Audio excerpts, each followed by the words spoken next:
राधे राधे। राधे राधे महाराज जी। महाराज जी, जब हम लोग पूरी ईमानदारी से अपने काम अपने रिश्तों को निभाते हैं, उस मेहनत का फल नहीं मिलता, फिर भी हम पूजा पाठ करते हैं पूरे दिल से, बट महाराज जी कभी कभी विश्वास टूटता है आप तो हमें बताओ, अभी खेती बोओगे तो आज ही रोटी दाल उसकी पालोगे क्या? किसका प्रश्न है? अभी खेती बोओगे, गेहूं बोओगे तो आज ही रोटी बना लोगे क्या उसकी? कितनी पूजा पाठ करते हो, कितना जप करते हो, कितना ध्यान करते हो, लेकिन पीछे जन्मों के जो किए हुए पाप कर्म है, उनका जो बनकर प्रारब्ध है, उसको कौन भोगेगा? पीछे की फसल अभी खाओ, अभी की फसल आगे मिलेगी। संत महात्माओं की तुलना में तुम कितना भजन करते हो? तुम्हारे पास तो और भी कर्तव्य कर्म है, और भी व्यवहार है। हमारे पास तो एक ही कर्तव्य कर्म है, केवल भजन। तो हमें भोगना पड़ रहा है, तो तुम्हें भोगना नहीं पड़ेगा। अगरबत्ती धूप बत्ती लगाती हो, इससे तुम्हें भगवान में अश्रद्धा हो जाती है, तो भगवान को नौकर समझा है क्या? फिर अश्रद्धा क्यों? अश्रद्धा शब्द क्यों? अश्रद्धा नहीं है, पर मेरा प्रश्न ये है कि जो आने वाली युवा पीढ़ी है, जो बच्चे हैं, जो देखते हैं, तो उनका विश्वास। हाँ, आने वाली युवा पीढ़ी गर्लफ्रेंड बनावे, बॉयफ्रेंड बनावे, जहर जैसे व्यसन करे, गंदे आचरण करे, भगवान पर श्रद्धा करे, तो नरक जाओ, दुर्गति भोगो। अगरबत्ती लगाने से हमारा प्रारब्ध बदल जाएगा? इतनी बड़ी तपस्या है, पाप किए हो तूफान जैसा, पहाड़ जैसा, और अगरबत्ती के धुआं से पहाड़ उड़ाना चाहती है, उड़ जाएगा क्या? पाप करते समय सोचते हैं भ्रूण हत्या, गर्भ हत्या, बलात्कार, चोरी चोरी, नाना प्रकार के पाप करोगे, जब वो फलीभूत होंगे तब श्रद्धा करो भगवान पे, अश्रद्धा करो, भोगना पड़ेगा तुम्हें। अगरबत्ती लगाओ चाहे धूप बत्ती लगाओ, अवश्य में भोक्तव्यम कृतम कर्म शुभाशुभम। समझ में आ रहा है ना? यह इतना भजन करो कि अपने प्रारब्ध को विध्वंस कर दो, तब देखो। अरे 2-4 माला घुमा लिए, अगरबत्ती लगा, धूप बत्ती है, भगवान को धूप बत्ती चाहिए, भगवान को अगरबत्ती चाहिए, तुम्हारे अच्छे आचरण होने चाहिए। वर्तमान में अच्छे आचरण नहीं है। ईमानदारी से बोलो, जितने लोग बैठे हो, इस जन्म में अगर तुमको न्यायाधीश तुम्हारे कर्मों का आचरण का बना दिया जाए, तो तुम कितना अपने को दंड दे सकते हो? खुद न्यायाधीश बन के देखो तुमने कितनी गलतियां की है, और क्या दंड तुम्हें मिला? कुछ नहीं। भगवान की कृपालुता की तरफ देखते हो? नहीं देखते हो। अनंत जन्मों से मनमानी आचरण करते लोग चले आ रहे हैं। अब जो उनका फल आता है, अब इस जन्म में 2-4 अगरबत्ती लगा दी और हमें भगवान पर श्रद्धा हो रही। नौजवानों रास्ता इसी बात का ना, डिप्रेशन में गए, कर ली, ये कर लिया, वो कर लिया, यही परिणाम है। अश्रद्धा का परिणाम यही है। तुम अपने आचरणों को न देखो, भगवान को देखो।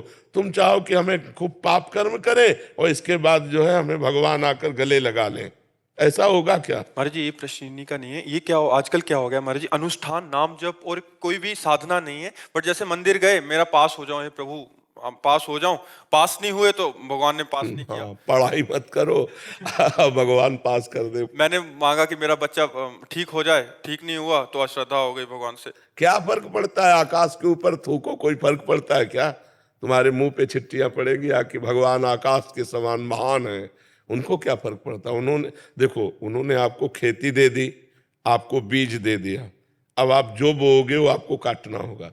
आपने पसंद किया बम्बूल, तो बम्बूल जगेगा उसमें बोया जो आपने। दाक्षुआरा बोओगे तो दाक्षुआरा बोते हो, बम्बूल चाहते हो, दाक्षुआरा ये कैसे मिलेगा? विचार करके देखो। करते हो गंदे आचरण, चाहते हो उत्तम फल। हर कार्य की सफलता उत्तम आचरण से होती है, ध्यान रखना। अगर आपका पूर्व प्रारब्ध बिगड़ा हुआ है, इस समय उत्तम आचरण करने पर भी आपकी हार होगी, क्योंकि वो पूर्व का पाप आपको परास्त करेगा। अगर पूर्व का पुण्य साथ दे रहा है, तो इस समय गंदा आचरण करने पर भी आपकी विजय होगी, क्योंकि गंदा आचरण वर्तमान में दंड नहीं देगा, ये आगे चलकर आपको दंड देगा। अच्छा आचरण आपको वर्तमान में सुख नहीं देगा, ये आगे चलकर सुख देगा। वर्तमान में आपका प्रारब्ध आपको दुख सुख देगा। मनुष्य जन्म दुख सुख भोगते हुए अच्छा कर्म करने के लिए मिला है। हमें यहाँ भगवान से किसी भी तरह की श्रद्धा और अश्रद्धा का विषय नहीं लाना चाहिए। हाँ, श्रद्धा का विषय यह है कि ऐसी परिस्थितियों में भी भगवान हम टूटे नहीं, हम आपके कृपा बल से इन दुख सुख को सहते हुए सही आचरण से चले। जैसे पांडवों का राज्य छिन गया, यहां तक कि पत्नी भी दांव में लग गई, लेकिन वो धर्म से च्युत नहीं हुए। 12 वर्ष का वनवास, 1 वर्ष का अज्ञातवास, लेकिन धर्म से च्युत नहीं हुए। ये भगवान की कृपा। उन्होंने कभी भगवान को नहीं कोसा। हम लोगों की क्या आराधना है, बेमतलब भगवान पर श्रद्धा श्रद्धा की बातें करते रहते हैं। भगवान क्या है, महान है, वो एक महान पावर है।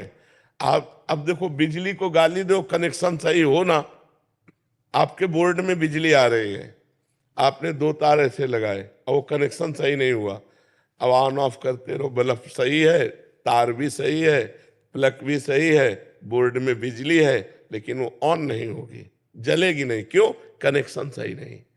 वो पावर है, परमात्मा पावर है, उससे सही कनेक्शन करो, सही आचरणों के द्वारा, पवित्र भोजन, पवित्र आचरण, पवित्र विचार, पवित्र नाम जप करते हुए, तो देखो आपके अंदर पावर आ जाएगा। बड़े से बड़े दुख को मुस्कुराकर सहोगे और जय बोलोगे, अश्रद्धा नहीं होगी, जय बोलोगे। देखो ठाकुर हरिदास जी चैतन्य महाप्रभु के परिकर में हरे कृष्ण 3 लाख नाम जप करते हैं। यवन बादशाह को काजियों ने भर दिया तो उनको बंदी बना लिया गया और कहा गया कि आप यवन कुल में जन्मे हो, तो उनको सजा दी गई 22 बाजारों में कोड़े मार मार करके उनको मृत्यु दंड। कोड़ा जब लगता तो कहते हरि बोल, हरि बोल, जय हो प्रभु आपकी। यह भक्ति, यह भक्ति। हरे कृष्ण बोल रहे हैं, भगवान का नाम जब, ये कोई अपराध है? और दंड उसका क्या है? 22 बाजारों में मार कोड़े मृत्यु दंड। लेकिन हरि बोल, जब जल्लाद कहते हरि बोल कहता है तो मुस्कुरा देते, तूने भी हरि बोल कहा ना, तेरा भी कल्याण हो जाएगा। जो वास्तविक भगवान के पावर से जुड़ गए हैं, देखो देखो ये है पावर। प्रहलाद जी को आग में रखा जा रहा है, जय श्री हरि।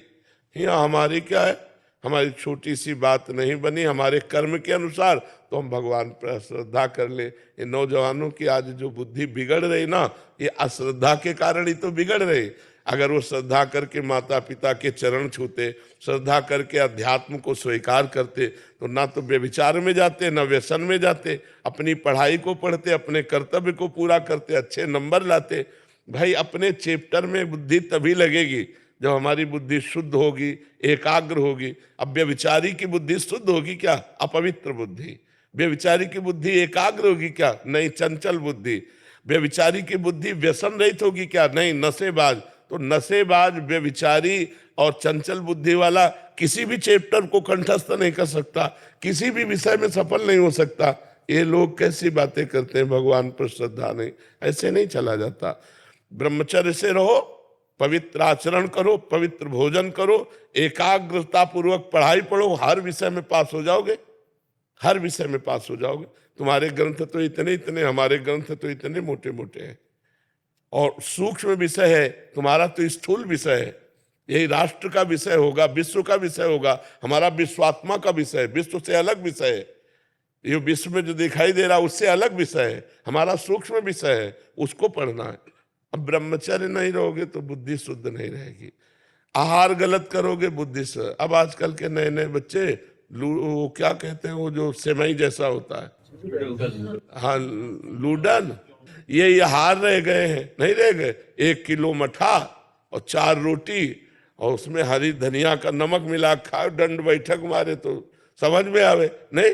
अब इतनी सी चाय पी लिए और ये चाउमीन खा करके गुजारा कर रहे और अपने को स्वस्थ रखना चाहते हो। अरे नहीं, 100-200 ग्राम घी जाए, पचे शरीर में, लीटर 2 लीटर शुद्ध दूध जाए, दंड बैठक मारो, 2-4 किलोमीटर दौड़ो, पवित्र आचरण करो। अभी देखो नौजवानों की बुद्धि तेज सब बढ़ जाए। अब इधर उधर का गंदा भोजन पाओगे, दूसरे का मांस खाने से चर्बी बढ़ सकती है, आत्मबल नहीं। पवित्र आहार करोगे तो माना तुम्हारी चर्बी नहीं रहेगी, लेकिन आत्मबल बढ़ेगा, तुम्हारी बुद्धि बढ़ेगी, तुम प्रखर बुद्धिमान होगे।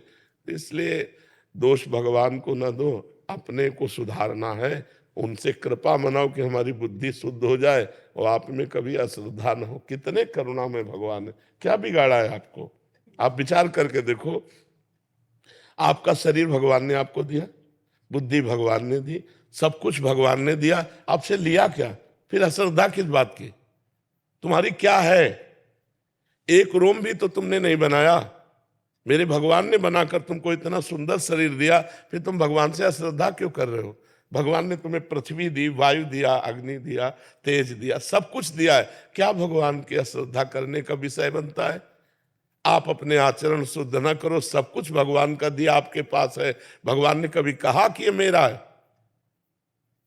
और आप 100 रुपया भगवान को दोगे तो 1000 जगह कहोगे कि बिहारी जी में जाकर हमने चढ़ाया था और बिहारी जी ने हमारी बात नहीं सुनी। तुम सुनते हो भगवान की बात, सब कुछ दिया है भगवान ने। गीता जी में भगवान कहते, भागवत जी में कहते, तुम एक भगवान की बात न मानो तो तुम्हारी भगवान कैसे बात मान लेंगे? अभी भगवान की बात मानो, तुम्हारी बात भगवान मान लेंगे। बड़े बुरे से बुरे कर्म का भी तुम्हें दंड नहीं मिलेगा। अहम त्वं सर्व पापेभ्यो मोक्षयिष्यामि मा शुचा। तो बहुत समझना पड़ेगा, अध्यात्म को समझना पड़ेगा। जैसा बोओगे वैसा काटना पड़ेगा। ऐसे ऐसे लोगों से पाप बन रहे जिसे समझते नहीं पाप है। पहले किया व्यभिचार और जब गर्भ रह गया तो बच्चे को झाड़ियों में फेंक दिया, कूड़ी दाने में फेंक दिया, क्यों कूड़े दानों में मिल रहे। तो मान लो जैसे गृहस्थी में भी है तो भ्रूण हत्या, गर्भपात, ये सब कितने भयानक भयानक पाप है। कोई बिरला ऐसी होगी, खुली बात कह रहा हूं, कोई बिरला ऐसी मां बहन होगी जो गर्भपात न कराए। अब फिर उसका दंड, गर्भस्थ शिशु की हत्या बहुत बड़ा पाप है। इसको कौन मान रहा है? गृहस्थ कौन मान रहा है? तो फिर दंड जब मिलेगा तब। अब बोले भगवान पे अश्रद्धा होगी तो करो अश्रद्धा, उनको क्या फर्क पड़ता है? अवश्य में भोक्तव्यम कृतम कर्म शुभाशुभम। नहीं, बचपन से लेकर के अभी तक बताओ, धर्म विरुद्ध आचरण किए कि नहीं किए, गर्भ हत्या की कि नहीं की, चाहे पुरुष हो चाहे स्त्री, धर्म विरुद्ध आचरण सब करते हैं, तो उनका फल नहीं भोगना पड़ेगा? बाद में कहो कि हम मंदिर में जाके कह दें कि भगवान मेरी बात सुन लो। कैसे सुन लेंगे? तुमने भगवान की बात सुनी?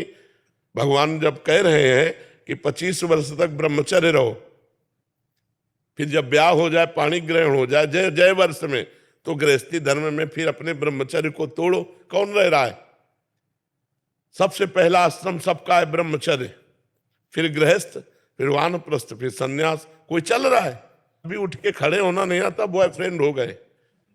हाँ, उठ के खड़े होना नहीं आता, बॉयफ्रेंड हो गए, गर्लफ्रेंड हो गए। अब ये बच्चे बर्बाद हो जाएंगे कि नहीं हो जाएंगे? जिनका उद्देश्य ही अभी पक्का नहीं बन पाया, पढ़ाई लिखाई में जहां माइंड लगना चाहिए वहां गंदी बातों में माइंड लग गया। अब कैसे? अब इसके बाद कहो हे भगवान, हे दुर्गा देवी, हे भैरव बाबा। तो फिर अब इसमें कोई सुनने वाला नहीं। तुमने सुना नहीं तो फिर वो तुम्हारी नहीं सुनेंगे। 1 किलो लड्डू भी चढ़ाएंगे, वो भी गए। तो अनंत ब्रह्मांडों को भगवान भोजन दे रहे, पशु पक्षी सबको भगवान दे रहे। यार तुम उनको किलो 2 किलो लड्डू से पोसलाना चाहते? मर्जी ऐसे ही हो गया है आज। देखो, एक चुल्लू पानी में वो फुसल जाने वाले हैं, एक तुलसी दल में फुसल जाने वाले हैं, पर ईमानदार के हाथ से। बेईमान के हाथ से करोड़ों का भोग लगा गया दुर्योधन ने। महल में करोड़ों की भोग की व्यवस्था अरबों की थी, भगवान देखा भी नहीं। और विदुरानी के हाथ के केले के छिलके पाए जाके तुरंत, घंटा 2 घंटा नहीं, वहां से हटने के बाद सीधे विदुरानी के घर गए। दुर्योधन से कहा मुझे भूख नहीं है, और वहां जाके कहा भूख लगी लाओ। और वो ऐसी प्रेम में बावरी कि गूदा फेंक रही, छिलका दे रही, महाराज छिलका खा रहे। वाह वाह।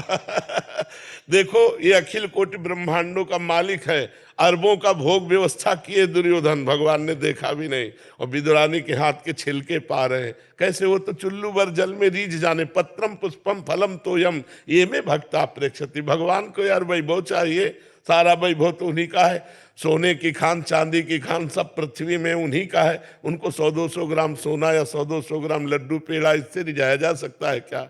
वो हमारे पिता, हमारे स्वामी, हमारे मालिक हैं, उनको हम क्या रिझा सकते हैं? हम तो अधिकार पूर्वक कह सकते हैं कि आपको ये काम बनाना होगा। कब?